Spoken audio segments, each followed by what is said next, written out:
कि इनको मतलब आप जब मेरे पास लाए थे तो इनको क्या शिकायत थी? इनको सर आँखों के में ये जो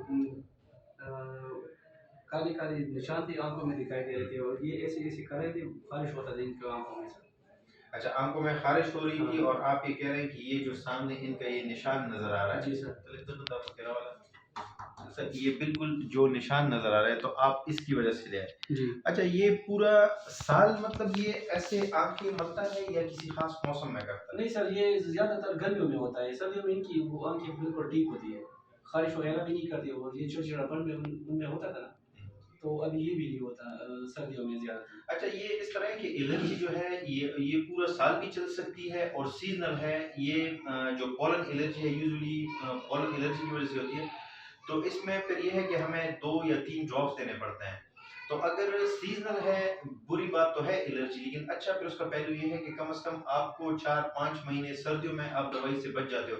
अब ये जो बच्चा है इनको सिर्फ़ गर्मियों में मसला रहता है, सर्दियों में नहीं होता, तो 4 से 5 महीने ये दवाई इस्तेमाल नहीं करेंगे क्योंकि मेडिसिन के भी तो साइड इफ़ेक्ट होते हैं। Yes sir. और बदकिस्मती से ओवर द काउंटर मेडिकेशन बहुत ज़्यादा लोग लेते हैं और इसके अलावा हमारे कुछ डॉक्टर साहिबान भी इसके लिए स्टीरॉयड देते हैं, तो स्टीरॉयड बहुत ही वीक स्टीरॉयड देना चाहिए जो इनको फ़ायदा पहुँचाए, नुकसान ना पहुँचाए। स्ट्रॉन्ग स्टीरॉयड लोग देते हैं। स्ट्रॉन्ग स्टीरॉयड की वज़ह से क्या होता है कि इनको एक और एसोसिएशन है इसकी काला मोतिया, तो काला मोतिया हो जाता है। अब एलर्जी की ट्रीटमेंट है, जी सर। लेकिन काला मोतिया की जो नुकसान उसकी एज़ सच फिर कोई ट्रीटमेंट नहीं है, मतलब जो नुकसान हो गया वो परमानेंट हो गया, वो रिवर्स नहीं हो सकता।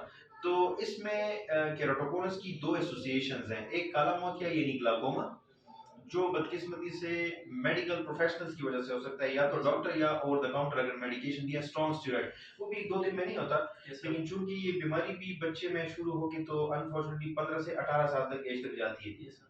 उसमें ये है कि आप सालों दवाई इस्तेमाल करते हो, रिपीटेडली फिर बंदा चेकअप भी नहीं करवाता क्योंकि गर्मी है, सर्दी है, डॉक्टर बहुत दूर पड़ता है। तो उसमें ये है कि बार-बार जब दवाई रिपीट करते हैं तो उसकी वजह से काला मोतिया होने का खदशा होता है। दूसरा मसला मरीज की वजह से हो रहा होता है, जब ये आँखें बार-बार ऐसे रब कर रहा हो और ये महीनों की नहीं सालों की बीमारी है। तो आँख की जो एक काली पुतली है ये बहुत कमज़ोर हो जाती है, केराटोकोनस जो इनको हुआ था।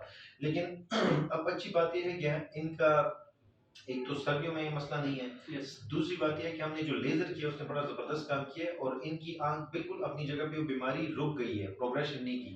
तो इंशाल्लाह हम इनको फ़ॉलो-अप पे रखेंगे और हो सकता है 6 महीने बाद फिर ये टेस्ट करवाएँ, लेकिन इन्होंने ये 3 साल बाद करवाया है टेस्ट, और जिस वक़्त हम लेज़र कर रहे थे उस वक़्त जो इनके पैरामीटर्स थे आज भी उतने ही हैं।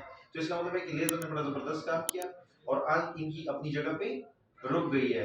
तो बराए मेहरबानी जिनको भी मतलब एलर्जी है और ख़ासकर साल 2 साल से अगर उनको ज़्यादा हो गए, तो डॉक्टर्स को भी चाहिए और मरीज़ को खुद भी चाहिए कि वो ये टेस्ट करवाएँ, कॉर्नियल टोमोग्राफी। इस पे अगर डिज़ीज़ नहीं आती तो इससे कोई अच्छी बात हो ही नहीं सकती, लेकिन अगर केराटोकोनस आता है तो उसका फिर टाइम पे मैनेजमेंट होना चाहिए। Thank you.